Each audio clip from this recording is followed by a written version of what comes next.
Hey everyone, thank you so much for returning to the Sussy Soul podcast. Before I released the recording of this particular episode, I just wanted to preface a couple of things that I discussed because I felt like as I was talking very freely, and I just wanted to clarify a couple of things. So first, what I want to briefly discuss is that I will be coming out with the second season of Sussy Soul, which is something I'm very, very excited about. I cannot wait to release all the episodes. I will be having conversations with a lot of people and individuals and entrepreneurs in this space who have been doing such great work, and I'm really, really excited about that. So please stay tuned, and obviously, thank you guys so much for your support. Anyone who has been supporting me so far and listening, thank you so much. So just for reference, I just discussed my particular concerns about the airline industry and greed as it relates to sustainability. Another thing that I discuss is towards the end of the episode, I talk about when in terms of sustainability, in terms like the term itself, I actually really don't like because it is a buzzword. It's kind of annoying to me at this point, and I feel like many people may or may not agree with that. I particularly discuss being led by being led by divine power, being led by your inner self, and really harnessing your particular purpose as an individual to solve problems. So what I want to make clear is that unfortunately there are a lot of groups and things like that who are out there who do believe in violence, and that they are led by some sort of divine power, or God told them to do something, or some sort of divine something somewhere in the divine told them to do things that are incredibly violent. So when I'm talking about that, I am not in no way endorsing or supporting violence when it comes to that. Unfortunately, there are a lot of groups out here, violent groups, that do feel like God told them to do things, or the universe told them to do things. I'm not talking about those people. I'm not talking about that, and I'm not talking from that perspective. I am coming from a place of love, and not any of that. So I just wanted to make that clear. And I do talk about that a little bit in the actual recording, but I just wanted to make that very clear. I am not talking about violence. And in addition to that, I also reference Tabitha Brown, someone who I really love watching, especially during the pandemic. I talk about, she was on a podcast, and the podcast that I referenced that she was on when I talk about why she has inspired me, the podcast is called The Love Hour by Mrs. Kev on Stage. Her name is Kev on Stage. Mrs. Kev on Stage. Her name is Melissa, and she is the wife of Kev on Stage, who is a very popular comedian, and I in no way know them. I do not know them, and they don't know me, so this is not sponsored at all, but they just put out a lot of really good content, and that is the particular podcast and episode that I was discussing in this show. But outside of that, thank you guys so much for listening. I really, really hope you enjoy this particular episode. I do go in depth about a few things, and I really, really hope it provides value to you. And I hope you really gain something from it. And thank you so much for taking your precious time to listen to this episode. And again, to another episode of Sussy Soul. We have a lot of exciting things coming up, and I cannot wait to share those with all of you.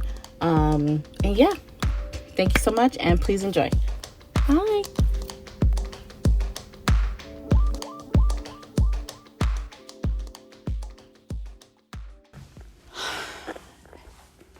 Hello, everyone. I just wanted to voice what's currently going on in the world and my opinion, my personal opinion on it. And in addition to that, I also want to celebrate everything that is going on as well. So, for celebration, the Black Lives Matter movement and all the protests, this is good, right? It's all good in a way, but it's disheartening because it's like we've been talking about this for centuries. So it's kind of like what you know, I am done. I'm tired. I am over the watering down. I am over the code switching. I'm over the code switching. I'm over all the things that Black people have to endure in everyday life, and in professional life. I'm done. I love being Black. I always have. And personally, I grew up in a family that taught me the beauty of Black beauty, and they taught me and my younger brother Joshua our history. We know who we are. And obviously there's a lot more education, there's a lot of education, in relation to that subsequently. But everything that's happening feels good in a way. It feels like there is a slither or a glimmer of light of hope in terms of true change. But history has shown that even with the civil rights movement and all the movements and all the things that Black people have done, and all the strides and all the depths and all of the things. And we're still here in 2020 fighting like this. So it just goes to show you everything that this country, America, is built on. So you have that. So that's where my anxiety is in terms of like what will happen after this. I'm still very cautious in terms of what this will look like, say in the fall. This is in June 2020 when things are starting to open up. I'm also, this is also in New York City where, we were, the epicenter a couple of months ago, and now things are starting to open up and blah, blah, blah. But what's going to happen after this? I don't know. But I am slightly hopeful. And I'm only slightly hopeful because of the origins of our country. So I'm still on edge about those things. I'm happy to see that Black-owned businesses are being uplifted and put out there. That's a whole other conversation to have because there's a lot more there's so much more that still has to be done. But I do like seeing that a lot of Black businesses are being shared on social media. More and more people are learning about Black-owned businesses. So that's a good thing. And that's what I like to see. So that's been great, right? Now, in terms of the current situation, Trump is one thing, which is often like a joke. So I'm not even going to entertain all of that. So the reason why I decided to record this today is because I was looking at the news and they were talking about how, everything's starting to open up, and then unfortunately, there's another surge on the West Coast and the South, in certain states with with COVID-19. But at the same time, airlines are crowding people on airlines again. And while I understand that businesses have to make sure they fill seats to make the money to pay their employees, which is in my mind, I am hoping that is the main goal, which is oftentimes the goal. But when you think of huge corporations and huge businesses on that scale, it's hard for me to believe that the reason why they're continuing to risk lives for the sake of making money has nothing to do with their team, with their human capital. Human capital. Which was which didn't surprise me, because when you think of all the businesses throughout the US that are struggling because of the pandemic, the only reason they're struggling is because they don't have the money. It all comes down to money, which is reasonable, which is valid. And that's where our country sort of like dropped the ball, as it often does, especially, at least from my perspective as an African American, especially when it comes to people of color and communities of color and entrepreneurs of color. That's a whole separate conversation. And then you have these, in terms of the airline industry, you had a lot of talks about the bailouts and stuff like that, blah, blah, blah, right? So looking at the news now, it's just kind of like, oh, people are like flying, and it's just like, there's no pandemic, basically, in terms of social distancing. And it's just like, for people who travel a lot, at least for myself, I can definitely speak for myself. Like, I always make sure I carry like oregano oil and all this, at least, in terms of a natural sort of like, in terms of addressing like, viruses and things like that. Oregano oil, by the way, is a really good antiviral herb that you can take. But I definitely also bring everything else. But yeah, they're crowding people on planes again. Like, there's like, the virus is gone. And it's just kind of like, why? There's enough planes, one, and there's enough people to provide valid reasoning to travel, where we don't have to crowd people on planes. So that, for me personally at least, it's just kind of like, gosh, wow, it's all about the money again. But even so, had the government supplied, and this is not only for the airline industry, but just most businesses and people who, all when you think of all the businesses, there's you have a lot of businesses that have like closed temporarily, but you have a lot of businesses that have gone bankrupt and just like they're done, right? Which is awful. And it's just like, when you think of America, it's like the American dream, right? We're built on that, right? So it's just kind of like, why hasn't the government, caught everyone, right? Why hasn't the government really created that safety net for businesses to say, okay, look, we got you until this point, right? Because this is uncontrollable and blah, blah, blah.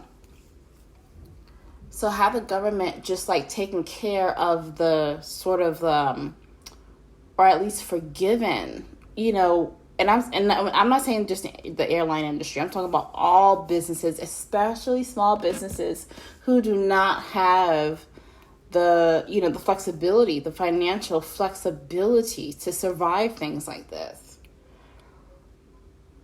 It's, for me, obviously all the things. But then when you get back to like the sort of like general things like flying, because a lot of us want to know when we can travel again and blah, blah, blah. But honestly, for people like myself who do travel a lot, I would prefer to be 6 feet apart from everyone else. Like, traveling and being on a plane is very disgusting. Like, and most people know that. Like, airlines they're like one of the most, you can like catch viruses and germs. Like, it's ridiculous. So obviously that's definitely a thing to discuss in terms of like, sanitation on airlines and airports and things like that. But yeah, it's just really, really disheartening. I'm not surprised because of this country, because of the understanding that I have of what it's built on and its origins. So it's not a surprise. But after everything, it's still based on greed. So personally, and I don't speak for everyone, obviously, and I don't speak for everyone in the sustainability space, but when you think about consumption, this is something to really, really think about when we think about business and businesses when you try to scale a business, and becoming so big to the point where you have to make where you have to risk lives in order to make money. And that's what brings me back to the fact that I'm like, I hope that the fact that they're doing this is to keep their people employed. I'm hoping that the origin of these decisions turns back to people. We need to keep our people employed, which is valid. And I mean, from a small business, a tiny business to a big business, right? But the disheartening part relates to larger businesses, and the fact that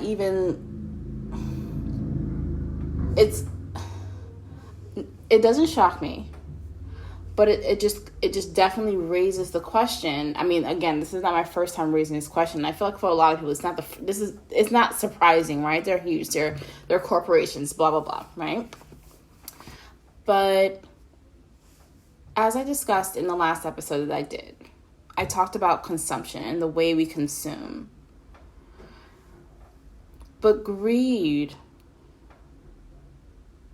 is truly a problem, and shocker, right? Like, obviously you guys know that it's not a shocker. Like, we've been talking about it's ancient, right? Greed is, it's one of the, 7 sins, I believe, or whatever.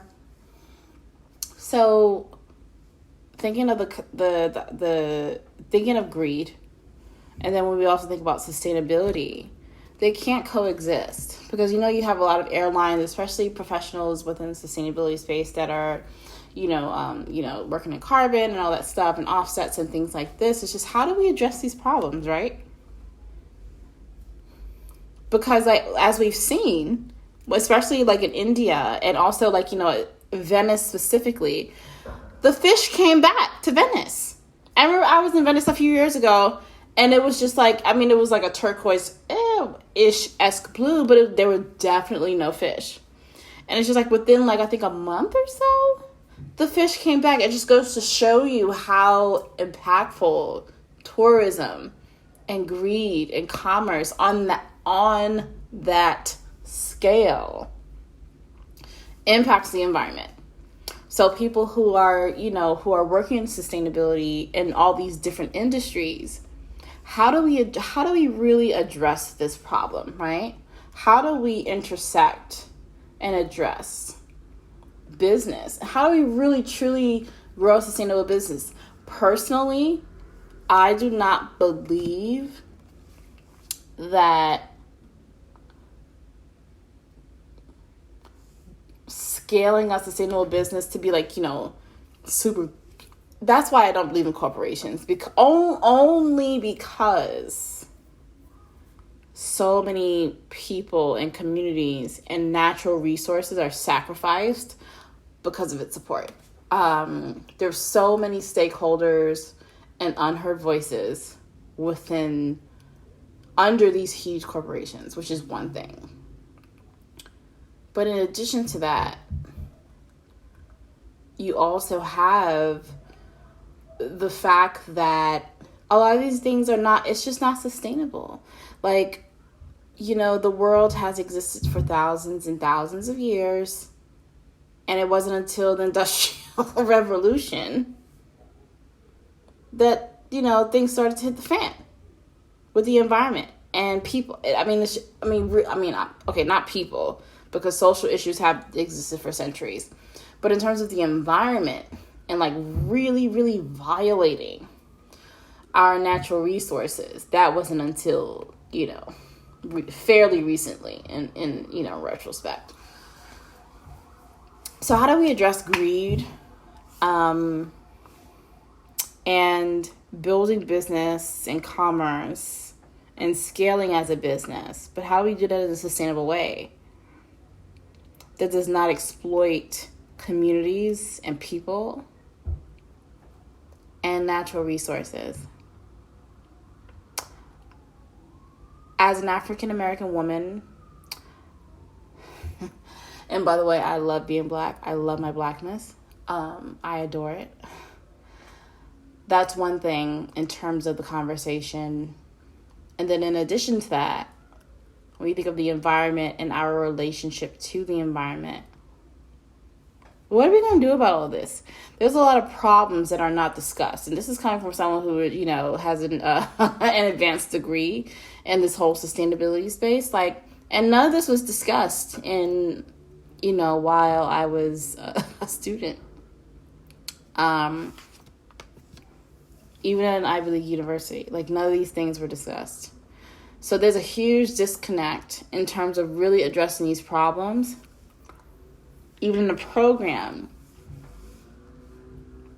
that intends to address these problems, a lot is not being discussed. So much is not being discussed, which encourages that disconnect, And that is what is disheartening, because so many things are not being discussed and a lot is not being done by all of us as individuals, because I don't believe in one person or one company being able to do it all. We all need to have these uncomfortable conversations, identify our individual strengths, weaknesses, and gifts, but more importantly, identifying our gifts and our strengths and applying those things to solving and eradicating problems and issues. And a lot of those things, unfortunately, I believe cannot be solved through corporations or a job, because there's so much other things involved in terms of your individual impact when you do it with a corporation, a large organization. There's so many other things that they have to deal with, to the point where they can't even really make the impact that they want to, because that's how big they are at this point. So it's just another level of solving problems. But for anyone out there who is listening, and thank you, by the way, again, thank you so much. How do you identify your purpose? And that's another buzzword, just like sustainability, which I am annoyed by. I do not like the term sustainability, also because it is a buzzword. It's a trend, and it should not be. So for individuals out there, how do you identify, your individual strengths? Especially for people who are within the sustainability community, who believe in it, who believe in climate change. All the tree huggers out there, all the environmentalists out there, how do we harness our individual gifts, our divine gifts and talents and skill sets to eradicate problems and to solve problems and to enrich society? And I know a lot of that sounds a little bit frou-frou, but when you think of the environment, which is so majestically natural, how do we harness our natural gifts, things that come naturally to us? And that's why I brought up the divine. That's why I brought up the spiritual thing. Because it is spiritual. It's spiritual. Our connection to the land is spiritual. So how do we harness that? And this is within any industry. How do we harness our skills and our purpose and our individual gifts and passions and apply that to solve problems? We all need each other. No one person can do it alone, because it's stressful. It's stressful, and it will kill someone, because it's just too much. It's too much. Even as an African American woman, it's all just too much. I will no longer filter myself to make people comfortable. So that is my question to anyone who is listening. How do you harness your gifts, your divine gifts, to solve and eradicate problems. And how do we do that? And that is a question. So for me personally, I know that through this podcast, one way I'll be doing that is to amplify entrepreneurs of color who work in the space and who are solving problems directly. That's one way. And I have a few things of my own, but stay tuned for that. But it's all exciting, but that's how you should feel, right? Because that's also one of the blessings of life. You should feel anything that you do should feel, it should empower you. It should feed you. And a lot of times it's like either working or serving, whatever, you are harnessing your purpose and your individual gift. And whatever skill set that you've adopted, that you've become really good at, it's another thing you can harness to solve problems. So so I'll stop now. Let's solve problems. Let's harness all of our strengths and our gifts and the things that make us happy and the things that bring us joy to address problems and to eradicate problems and issues and injustices and racism and environmental problems, like all the things. And how do we address like access to education? How do we all the things, y'all. Let's do it. Because also, one more thing, sorry. I'm tired of going to all the panels. I'm tired of watching all the webinars. I'm tired of it's just like I've learned, technically I've learned enough. I'm ready to do. So how do we do? And when I say that, at least personally, I speak for myself, Latoya Ramos.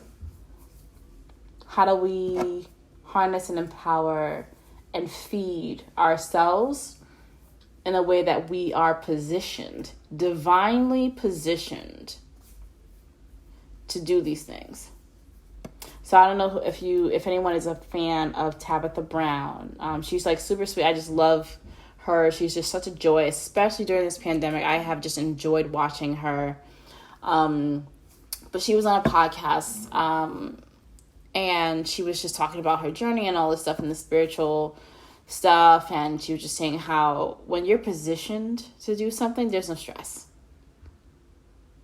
And that was so powerful to me, because for all of the activists out there, for all the people who are on the ground, for all the people who are out there doing the groundwork, for all the people who are losing sleep. I mean, I've definitely been losing sleep, but like all the real activists on the ground, for all the activists who are not on social media, who are not, for all the real ones, right? Because there's a lot of real ones on social media, but there's a lot that are not. And they're out here. And I just wanted to amplify, because when you're positioned to do something, there's no stress. And I am not about stressing yourself out. I'm all about self-care and finding a balance with these things. So yeah, how do we find that balance? And how do we identify where we're divinely positioned to do whatever work that it is that we are positioned and called to do within all these things? And as a collective, we can definitely make change. So it's identifying, obviously this is definitely like a mental health thing, and you have to do a lot of personal work to figure this out. And that's a process too. But let's do it, right? And let's do it in a way that is sustainable for ourselves as human beings, in a way that builds us up, in a way that feeds us, in a way that provides nutrients to our soul and to others and to causes and to movements and to all the things. Let's harness our power to do the thing. Harness your power to do the thing. Harness your divine power. Harness your God-given, and for some people, God-given universal power that you're called to do the thing. Because there's a lot of problems that need to be addressed, and yeah, that's it. It's a lot, it's heavy, but I want to also make sure that people, we're all healthy doing these things because it's all so much, it's all so heavy. But let's find that balance. But let's listen to the higher power. Let's listen to God. Let's listen to Jesus, the universe, Buddha, whatever God or deity you worship. I believe in God, personally. But let's hear that, and let's walk in that, and let's thrive in that way, and walk in that truth, our divine truth. So, yes, I promise. So I'll stop now. I know I said I'll stop, but this was just on my heart. I wanted to put it out there, but I hope that this just encouraged people, individuals, to understand what's happening right now. And when I say this, I'm acknowledging what's happening right now, the heaviness of what's happening right now, the hope that is like very blurry in many different ways for different people. I also want to just encourage everyone to do their work. Do your work, your divine work. And when I say and I know that, and this is not because unfortunately a lot of hateful people out there who feel that there's a lot of hateful people who feel like their work or things they do is divine, that comes from God. I ain't talking about y'all. I'm coming from a place of love and equality and equity, and not hatred or discrimination. And I want to make sure I'm clear on that, because unfortunately a lot of the hate crimes that you see, when you look at the reports and stuff, the individuals, they believe that, they were called to do that, or they were, God told them to do that. I'm so sorry. That is not what I'm talking about. I am coming from a place of love and equality and life. Okay. I'm sorry. It's just so I just had to say that because it's just so twisted and demented, and it's just, oh my gosh. So yes, please be led by your inner spirit and your divine calling, whatever that is for you, whatever that means for you, and please walk in that. And you never know what doors will open for you, and that's something that I'm also telling myself. And I really, I've really been getting in tune with that, and really paying attention to that personally. And I hope you all are doing that as well. Please stay tuned. I will be, I have a lot of exciting things coming up. And I hope that I, at least through this podcast, can continue to empower and inspire all the listeners to this podcast. And yeah, peace and love and light. And I will see you next time until we chat. If you are on Instagram, I am at SeenGreenNYC and Susty Soul on Instagram. So reach out. Let me know what you think. I would love to, if you can, subscribe to the podcast and all that stuff. I definitely appreciate it.